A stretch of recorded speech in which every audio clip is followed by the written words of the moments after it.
तो फ्रेंड्स, आज मैं आप लोगों को क्लास 10th का हिंदी का जो है गोधली बुक का जो है पूरा सॉल्यूशन करवाने वाला हूँ, चैप्टर 1।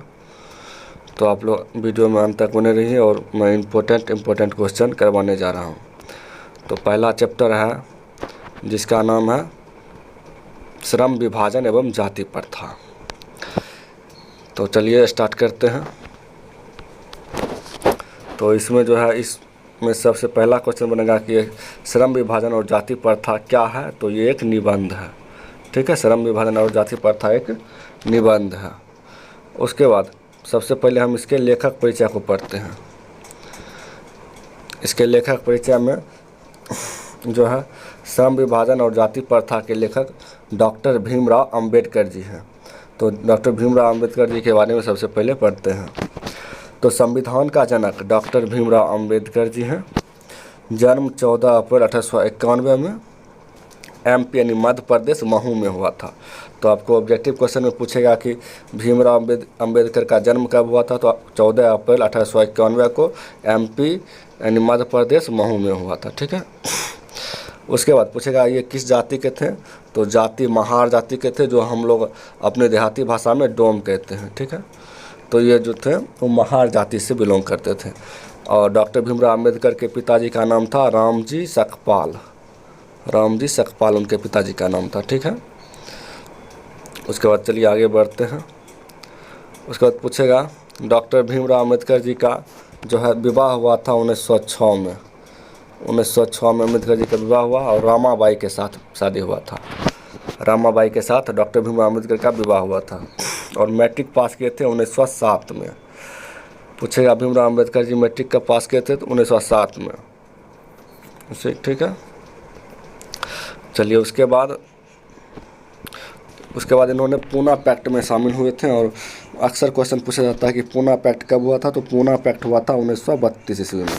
सिंपल क्वेश्चन पूछेगा पूना पैक्ट कब हुआ था। तो 1932 ईस्वी में हुआ था, ठीक है। भीमराव अंबेडकर के 3 प्रेरक व्यक्ति थे जिससे वो प्रेरित होकर जो है वो अपनी इतना विद्वान बन पाए। तो पहला प्रेरक व्यक्ति थे बुद्ध, भगवान बुद्ध, दूसरा कबीर और चौथा था ज्योतिबा, तीसरा ज्योतिबा फूले। ये 3 उनके जीवन के प्रेरक व्यक्ति थे। और अंत में हम लोग जानते हैं कि डॉक्टर भीमराव अंबेडकर जी का जो है मृत्यु 1956 में दिल्ली में हुआ था, ठीक है। चलिए अब हम लोग चलते हैं सब्जेक्टिव क्वेश्चन के बारे में। इस बुक से जो सब्जेक्टिव क्वेश्चंस बनते हैं, जो हमारे 10th बोर्ड एग्ज़ाम में पूछे जाएंगे, वो क्वेश्चन मैं आपको लिए लेकर आया हूँ और आप लोग इसको अच्छे से पढ़िएगा। तो पहला क्वेश्चन है श्रम विभाजन और जाति प्रथा निबंध का सारांश लिखिए। ये 5 नंबर का क्वेश्चन है, पूरे 5 नंबर मिलता है इसमें, ठीक है। तो इसमें देखिए श्रम विभाजन और जाति प्रथा निबंध के रचनाकार भीमराव अंबेडकर, संविधान के निर्माता एवं गरीबों के मसीहा डॉक्टर भीमराव अंबेडकर जी हैं, ठीक। उसके बाद इन्होंने इस निबंध के माध्यम से समाज में फैली हुई बुराई को मिटाने का कार्य किया है। मतलब इसका कहने का मतलब है कि इस निबंध के माध्यम से भीमराव अंबेडकर जी ने जो है समाज में फैली हुई बुराई को मिटाने का कार्य किया है। इसमें लेखक जिस विडंबना की बात करते हैं वो है जातिवाद। जातिवाद का पोषक वो क्या है? जातिवाद का पोषक है। भीमराव अंबेडकर जिस चैप्टर में जिस विडंबना की बात करते हैं वो है जातिवाद का पोषक। आज के वर्तमान समय में शिक्षित लोग भी जात पात छुआछूत की भेदभावना की बात करते हैं, ठीक है। उसके बाद आगे चलते हैं। आगे है कुछ लोग जाति प्रथा को श्रम विभाजन का दूसरा रूप मानते हैं, जो बिल्कुल गलत है। अगर जाति प्रथा श्रम विभाजन है तो लोग ऊंच नीच अमीर गरीब की बात क्यों करते हैं, ठीक। उसके बाद मानव का जिस जाति में जन्म होता है वह अपने माता पिता के पेशे के, चलिए आगे दूसरे पेज में हम पढ़ते हैं, पेशे के अनुसार कार्य करता है, चाहे उसमें उसे रुचि हो या ना हो। हमेशा के लिए उसी पेशे में बंध जाता है। मतलब जो उसका पेशा जो है उनके माता पिता का था, उसी पेशे में वो हमेशा के लिए बंध जाता है। जाति प्रथा वह एक सामाजिक बुराई है। जाति प्रथा जो है एक सामाजिक बुराई है। इसमें व्यक्ति मनपसंद कार्य करना चाहता है लेकिन नहीं कर पाता है। वस्तुतः साबित होता है कि जाति प्रथा श्रम विभाजन का रूप नहीं है। जाति प्रथा जन्म पर आधारित है जबकि श्रम विभाजन रुचि पर है। श्रम विभाजन का मतलब आप लोग समझते होंगे, मतलब श्रम विभाजन हुआ मतलब कि किसी कार्य को करना, ठीक है। अतः श्रम विभाजन योग्यता एवं कुशलता के अनुसार होनी चाहिए, ठीक है। तो ये पूरे 5 नंबर का क्वेश्चन था जिसे हमने आपको अच्छी से बता दिया है। अगला क्वेश्चन है, लेखक किस विडंबना की बात करते हैं, विडंबना का स्वरूप क्या है। ये बहुत ही जो है इम्पोर्टेंट क्वेश्चन है, जिसमें हम VVI लगाएंगे। वो समझो कि बहुत ही इम्पोर्टेंट 100% एग्जाम में पूछा ही जाएगा, और इसे आप लोग बहुत अच्छे से पढ़िएगा और इसे नोट डाउन भी करते जाइएगा। तो इसका पहला क्वेश्चन है, लेखक किस विडंबना की बात करते हैं, विडंबना का स्वरूप क्या है। चलिए अब हम लोग इसको अच्छे से पढ़ते हैं। देखिए, लेखक जिस विडंबना की बात करते हैं उस जातिवाद का पोषक। भारत में कई ऐसे गांव हैं जहां के लोग शिक्षित होकर भी जात पात छुआछूत की भावना रखते हैं। अभी भी भारत में बहुत सारे ऐसे गांव हैं जहां पे लोग शिक्षित होते हुए भी जो है ना छुआछूत की भावना रखते हैं, लेकिन ऐसा नहीं रखना चाहिए। उसी को जो है भीमराव अम्बेडकर जी इसमें प्रस्तुत किए हैं और उसी को जो है बताए हैं। तो आगे पढ़ते हैं। विडंबना का स्वरूप कार्य कुशलता के आधार पर श्रम विभाजन होना चाहिए। बिल्कुल, जिसका जो योग्यता है उस हिसाब से वो अपना कार्य करे, अपना श्रम विभाजन करे, न जाति प्रथा के आधार पर, जाति प्रथा के आधार पर नहीं होना चाहिए, क्योंकि श्रम विभाजन जाति प्रथा का दूसरा रूप है। बिल्कुल, तो ये क्वेश्चन था। ये क्वेश्चन जो है बहुत इंपॉर्टेंट क्वेश्चन है। ये क्वेश्चन 2 नंबर वाले में पूछा जाएगा, 100% 2 नंबर। इतना लिख दीजिएगा, आपको 2 नंबर फिक्स से दिया जाएगा।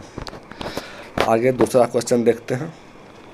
आगे देखिए, अगला क्वेश्चन है, जातिवाद के पोषक उसके पक्ष में क्या तर्क देते हैं। जो जातिवाद के पोषक हैं उसके तर्क में जो है ये क्या तर्क देते हैं अम्बेडकर जी, उसके बारे में पूछा गया है। तो चलिए उसके बारे में मैं भी बताता हूँ। जातिवाद के पक्ष में महान संविधानविद, क्योंकि संविधान की रचना भी भीमराव अम्बेडकर ने ही किया था, तो महान संविधानविद डॉक्टर अम्बेडकर जी के द्वारा यह तर्क दिया गया कि कार्य कुशलता के आधार पर श्रम विभाजन होना चाहिए, क्योंकि श्रम विभाजन जाति प्रथा का दूसरा रूप है, इसमें कोई बुराई नहीं है। ठीक, चलिए आगे पढ़ते हैं। ये है तीसरा क्वेश्चन और इसमें मैंने VVI लिखा है, मतलब ये बहुत ही इम्पोर्टेंट क्वेश्चन है। तो इसको पढ़ते हैं, इसको बहुत ही मतलब कि इसको सीरियसली लीजिएगा। ये बहुत ही इम्पोर्टेंट क्वेश्चन है, उसको नोट डाउन भी कीजिएगा। और ये हर एग्ज़ाम में पूछा जाता है। हिंदी का ये ऐसा कोई एग्ज़ाम आज तक नहीं हुआ जिसमें ये क्वेश्चन नहीं पूछा गया है।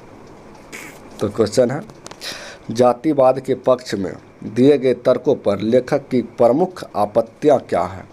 जातिवाद के तर्क में जो लेखक अम्बेडकर जी ने जो तर्क दिया है और उसमें जो आपत्ति जताई है उसके बारे में पूछा है कि प्रमुख आपत्तियाँ क्या है।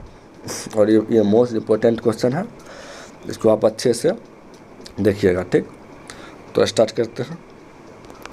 जातिवाद के पक्ष में डॉक्टर भीमराव अम्बेडकर कड़ी आपत्ति जताते हुए कहते हैं कि काम का विभाजन जाति के आधार पर नहीं होना चाहिए, क्योंकि मानव का जिस जाति में जन्म होता है वह अपने माता पिता के पेशे के अनुसार जीवन भर के लिए बन जाता है। बिल्कुल सही बात था, चाहे उसमें उसे रुचि हो या ना हो, वह अपने देश और समाज का विकास नहीं कर पाता है।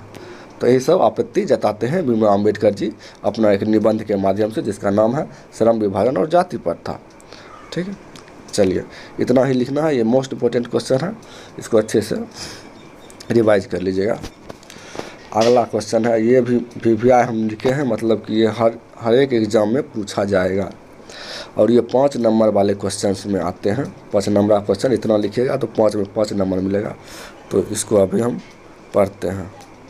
ठीक, तो देखिए इसमें एक क्वेश्चन क्या कह रहा है, कि जाति प्रथा भारत में बेरोजगारी का एक प्रमुख और प्रत्यक्ष कारण कैसे बनी हुई है। ये मोस्ट इम्पोर्टेंट क्वेश्चन है, वेरी वेरी इंपॉर्टेंट क्वेश्चन है।